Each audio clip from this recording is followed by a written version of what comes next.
কালকে তিনি কিছু কথা বলেছেন ইআরও অর্থাৎ অ্যাডিশনাল রিটার্নিং অফিসার এবং ডিস্ট্রিক্ট ম্যাজিস্ট্রেটদের উদ্দেশ্যে যে কেউ ভালো কেউ খারাপ, কেউ প্যাকেট নিচ্ছেন, মানে সরাসরি ব্রাইবের কথা বলেছেন। সেকশন অফ ইআরও ডাটা এন্ট্রিতে নাকি আমরা লোক ঢুকিয়ে দিয়েছি। উনি কান দিয়ে দেখেন, মানে কতটা তিনি কিভাবে বলেছেন আমরা জানি না। দুটো কোম্পানির নামও বলেছেন, সব আজগুবি কথাবার্তা। আজগুবি কথাবার্তা, এর সঙ্গে বাস্তবের কোনো সম্পর্ক নেই। কিন্তু তিনি, তার অধিকার আছে এমসিসির সময়ের বাইরে তিনি যে কোনো মঞ্চ থেকে বিডিওকে, ওসিকে, আইসিকে, এসপিকে, ডিএমকে, ব্যুরোক্র্যাটকে, তার পার্টির জনপ্রতিনিধি এবং পার্টি বা কর্মচারীদেরকে তিনি বলতে পারেন। ওনার তো পার্টি নয়, পারিবারিক পার্টি, কর্মচারী। কিন্তু তিনি কালকে এআরও বলেছেন, ভোটার লিস্ট বলেছেন, যেগুলো এখতিয়ার বহির্ভূত। এআরও কে নির্দেশ দিতে পারেন, আরও কে নির্দেশ দিতে পারেন district election officer, that means district magistrate. District electoral অফিসারকে ডাইরেকশন দিতে পারেন CEO of the state, chief election officer of the state. আর CEO control by the CEC, Delhi. এই প্রক্রিয়াতে যত বড় আপনার ক্ষমতাশালী লোক হন না কেন, পুলিশ থাকুক, গুন্ডা থাকুক, শাহজাহান থাকুক, যা খুশি থাকুক সঙ্গে, আপনি বলতে পারেন না।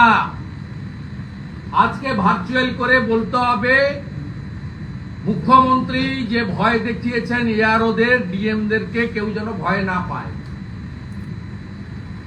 কারণ আমি এই পিসি থেকে পশ্চিম বাংলার দলদাস স্তাবক ডিএমদের একটা অংশকে বলতে চাই, সবাই নয়। ইলেকশন কমিশনের পাওয়ার সম্পর্কে আপনারা জানেন, অন্ধ্রপ্রদেশে 3 জন ডিস্ট্রিক্ট ম্যাজিস্ট্রেট 24 সালে ওখানকার প্রেজেন্ট গভর্নমেন্টকে ফেভার করেছিল বলে সাসপেন্ড হয়ে আছে, এখনো সাসপেনশন ওঠেনি। তাদের ক্যারিয়ারে কিন্তু প্রশ্ন চিহ্ন করে দিয়েছে। Election commission is supreme authority, constitutional body. তাই আপনারা ভেবে নিন কার কথা শুনবেন। মুখ্যমন্ত্রীর কথা শুনবেন ভালো পোস্টিং এর জন্য, না নিজের ক্যারিয়ার বাঁচাবেন, চাকরি বাঁচাবেন। আমরা কিন্তু ছাড়বো না, এটা আমরা পরিষ্কার বলেছি। আপনি ভার্চুয়াল করে আগে কনফিডেন্স বিল্ড আপ করুন। ডিমোরালাইজ করেছেন মুখ্যমন্ত্রী। ARO means deputy collector, deputy magistrate of the আপনার সাব ডিভিশন ইনক্লুডিং বিডিও। আমরা বলেছি A section of BDO, A section, আবার বলছি সবাই নয়, 15, 16, 17, 18-তে পিএসসিতে সাদা খাতা দিয়ে বিডিও হয়েছেন এবং অবৈধ ওবিসির তালিকায় তাদের নাম আছে, যে তালিকা কলকাতা হাইকোর্টের ডিভিশন বেঞ্চ খারিজ করেছে। 77টা কমিউনিটি, সম্মানীয় বিচারপতি তপব্রত বাবু এবং রাজাশেখর মান্থার বেঞ্চ যেটা ক্যান্সেল করেছে এবং সুপ্রিম কোর্টে গেছিলেন রাজ্য সরকার, স্টে পায়নি। তারা তাদের ভবিষ্যৎ বাঁচানোর জন্য মুখ্যমন্ত্রীর কথা তালিম করবেন। আপনি ইমিডিয়েট এ বিষয়ে নজর রাখুন। তৃণমূলের বহু জায়গায় লোকজন তারা মিটিং ডাকছেন। মুখ্যমন্ত্রী সরাসরি বলেছেন একটা জাম্বো কমিটি বানিয়েছেন। আমি তো গুনতে পারিনি, আপনারা শুনেছেন কিনা জানি না, 50 জন তো হবেই, মাননীয় সুব্রত বক্সির নেতৃত্বে। এবং তারা কোন অফিসে বসবেন, কাদাপাড়ার অফিস না 7তলা নতুন বিল্ডিং হয়েছে তপসিয়া, না ওনার বাড়িতে, কোনটা আমি জানি না। তারা 4 জন করে প্রত্যেক দিন বসবেন এবং 15 দিনের মধ্যে রিপোর্ট দিয়ে দিতে হবে। যারা করবেন না তাদের পথ চলে যাবে। আমি ঘাটাল সাংগঠনিক জেলা তৃণমূল কংগ্রেসের একটা সার্কুলার ওনাকে পড়ে দিয়েছি। সেখানে লিখছে আবর্জনা মুক্ত ভোটার লিস্ট তৈরি করার জন্য রবিবার সকাল 11টায় ডেবরা অডিটোরিয়ামে জমায়েত হন। তুমি কে হরিদাস ভোটার লিস্টে হস্তক্ষেপ করো? স্পেশাল রিভিশন নভেম্বর ডিসেম্বরে হয়, জানুয়ারি ফার্স্টে ভোটার লিস্ট বেরোয়। ইলেকশন ভোটার লিস্টে কন্টিনিউয়াস প্রসেস, ইন্ডিভিজুয়াল কমপ্লেন জমা করতে হবে, ইন্ডিভিজুয়াল ইনভেস্টিগেশন করতে হবে। আমরা বলেছি অন্যায়ভাবে হিন্দি স্পিকিং এবং মতুয়াদের টার্গেট করে যদি ভোটার তালিকা থেকে একটা নাম বাদ যায়, পশ্চিমবঙ্গ হচ্ছে মিনি ইন্ডিয়া, নানা ভাষা, নানা মত, নানা পরিধান, বিবিধের মাঝে দেখো মিলনময়। Paschimbanga undivided Bihar, part of Orissa,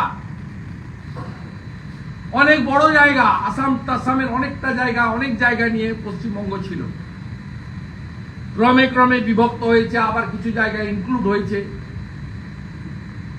Purulia include হয়েছে, অন্য জায়গায় ইনক্লুড হয়েছে, এমনকি বাংলাদেশ থেকেও পরে এসেছে পশ্চিমবঙ্গে জায়গা। সেই জন্য নদিয়া জেলার একটা অংশে 15ই আগস্টের বদলে 17ই আগস্ট স্বাধীনতা দিবস উদযাপন করা হয়। এখানে বংশ পরম্পরায় লোকজন থাকেন, তারা বাংলা বুঝতে পারেন, বলতে পারেন। টার্গেট করে আপনার আইপ্যাকের পক্ষ থেকে প্রতীক জৈন, তিনি একটা টেন্টেড, তার সম্পর্কে অনেক অ্যালিগেশন তথ্য আমাদের কাছে আছে। তারা কালকে রাত্রেই 6টা লোকসভাতে নির্দিষ্ট কিছু বিধানসভা বুথে কমপ্লেন করানোর জন্য বলেছে। আমরা বলেছি বাল্ক কমপ্লেন নিতে পারবেন না, ইন্ডিভিজুয়াল কমপ্লেন নিলে, আর আগে নিয়ম ছিল অধিকাংশ দিন রাত্রি যাপন করলে তার নাম সেখানে থাকবে, কিন্তু পরে কারেকশন হয়ে গেছে। এখন ওটা ভারতবর্ষের যে কোনো এক জায়গায় একজনের নাম থাকবে এবং সেটা তার চয়েসের উপর নির্ভর করে। তাকে ফিজিক্যালি এসে বলতে হবে যে আমি আমার নাম আসানসোলে রাখবো না হাওড়াতে রাখবো। ভারতবর্ষের অনেক প্রধানমন্ত্রী থেকে শুরু করে অনেক সাংবিধানিক দায়িত্ব পালন করা বিশিষ্ট ব্যক্তিরা, তারা দিল্লিতে থাকলেও নিজের রাজ্যে, নিজের কেন্দ্রে ভোটার তালিকায় নাম এখনো রেখেছে। নাম এখানে আছে, বারে বারে বলেছে আপনারা কি করেছেন। ভারতীয় জনতা পার্টির পক্ষ থেকে শিশিরদা, রাজ্যের অন্যান্য জিএসরা, আমি লোকসভা ভোটের আগে এসেছি, পরে জিএসরা এসেছে, আমরা মাথায় করে 15,000 পাতার কমপ্লেন দিয়ে গেছি যে 16 লক্ষ ডবল এন্ট্রি আছে। ইনচার্জ সিও বলেছেন আমরা 8 লক্ষ নাম বাদ দিয়েছি, তাতে একটা বড় অংশ আপনাদের ভোটার লিস্ট নিয়ে মনোজ পন্থ আরেকটা চামচা স্থাপক। মনোজ পন্থ শনিবার ভিসি করেছিলেন বিডিও, এসডিও, ডিএমদেরকে, আমাদের কাছে রেকর্ড আছে। আমরা ইলেকশন কমিশনকে কমপ্লেন করব, ইসিআই। মনোজ পন্থ নবান্ন থেকে এপিক কার্ড এবং ভোটার লিস্ট সংক্রান্ত কোন ভিসি করতে পারেন না। ভিসি করার অথরিটি পশ্চিমবঙ্গের ক্ষেত্রে সিও অফিস, ডিএম অফিস এবং ডিএম এর নিচের তলা পর্যন্ত যারা ইলেকশন সেল বিডিও অফিসে দেখেন বড় বাবুরা, আর যখন স্পেশাল রিভিশন চলে বিএলও পর্যন্ত যেতে পারে। নবান্ন থেকে গত শনিবার বিডিও, এসডিও, ডিএমদেরকে মনোজ পন্থ ভিসি করে চমকেছেন। এটা পারেন না, এটা সংবিধানকে চ্যালেঞ্জ করেছেন, ইসিআই কে চ্যালেঞ্জ করেছেন। ফাইনালি যে কথা বলে আমি কনক্লুড করব সেটা হচ্ছে মাননীয় সাদ শেখ, তিনি কোথাকার ভোটার? তিনি প্রমাণিত আনসারুল বাংলার জঙ্গি, পার্মানেন্ট রেসিডেন্ট অফ বাংলাদেশ। তিনি 23-এর পঞ্চায়েত এবং 24-এর লোকসভায় হরিহরপাড়া মুর্শিদাবাদে ভোট দিলেন। আমরা বলেছি রিটিন কমপ্লেন মেলে আজকেই মিস্টার শিশোর বাজারিয়া পাঠিয়ে দেবেন। যে বিএলও ওনার নাম রেকমেন্ড করে তুলেছে কাগজ বের করতে হবে।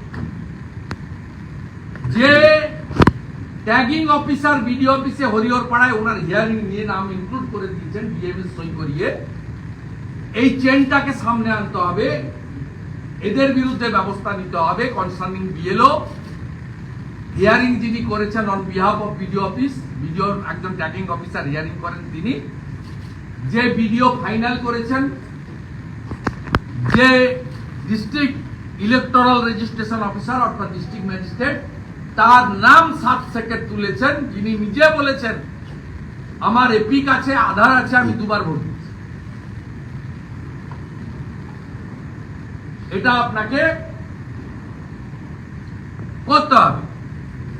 আর একটা ইন জেনারেল দাবি আমি করেছি যে পশ্চিমবঙ্গে ভুতুড়ে ভোট তুলেছে তৃণমূল কংগ্রেস, রোহিঙ্গা মুসলমান অবৈধ অনুপ্রবেশকারীদের ভোটার লিস্টের নাম তুলেছেন তৃণমূল কংগ্রেস।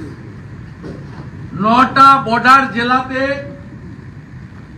অবৈধ ভুয়া ভোটারের নাম তুলেছে তৃণমূল কংগ্রেস। তাই আধার এবং এপিক লিংক করে রেশন দোকানের মতো বায়োমেট্রিক মেশিন দিয়ে পশ্চিমবাংলার নির্বাচন করতে হবে, এটা জনগণের দাবি। কেন রেশন দোকানে হলে কেন হবে না? যখন শুরু হতে হয় রেশন দোকান নিয়েও তো প্রশ্ন করেছে। রেশন দোকানের যা সংখ্যা, বুথের সংখ্যা হয় তার থেকে 4 গুণ বেশি। যদি 10,000 রেশন দোকানে বসতে পারে, 80,000 বুথে বসবে না কেন?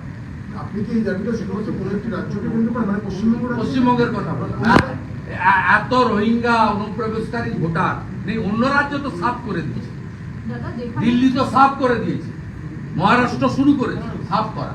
আপনি আজকে চিঠিও দিয়েছেন সিইও, সেটা তো কালকে মুখ্যমন্ত্রী উনার রিক্রুটমেন্ট অ্যাপয়েন্টমেন্ট প্রক্রিয়াকে চ্যালেঞ্জ করেছে। উনি গত 1 বছর ইলেকশন কমিশনের one of the important member, আজকে তিনি সিইসি ইসিআই হয়েছেন, সিইসির দায়িত্ব নিয়েছেন, চিফ হয়েছেন। মুখ্যমন্ত্রী তার আনুগত্য নিয়ে প্রশ্ন তুলেছেন। তিনি তারকে কোঅপারেটিভ ডিপার্টমেন্টের সেক্রেটারি ছিলেন, কোঅপারেশন ডিপার্টমেন্টের, তার মন্ত্রী অমিত শাহজি সেটা চ্যালেঞ্জ করেছেন। একটা veteran senior IAS officer constitutional post, যেখানে চিফ প্রাইম মিনিস্টারের লিডারশিপে ডিসিশন হয়, যেখানে লোকসভার এলওপি থাকেন,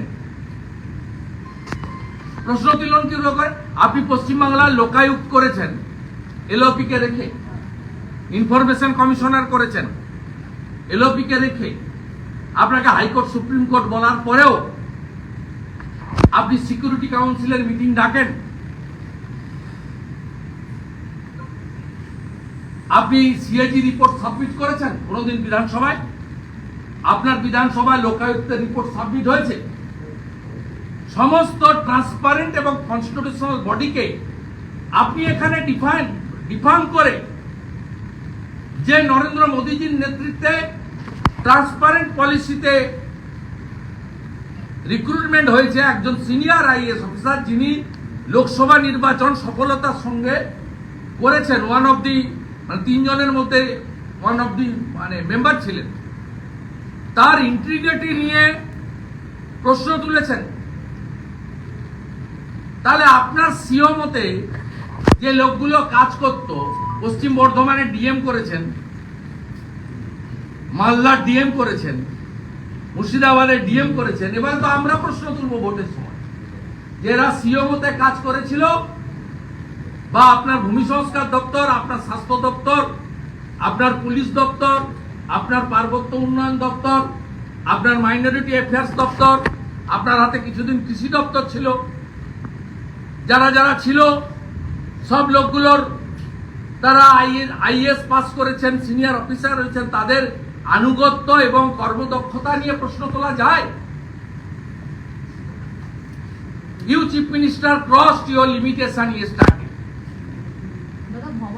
You are violating constitution. You are maligning the chief election commissioner chair. It's not tolerable. This is India.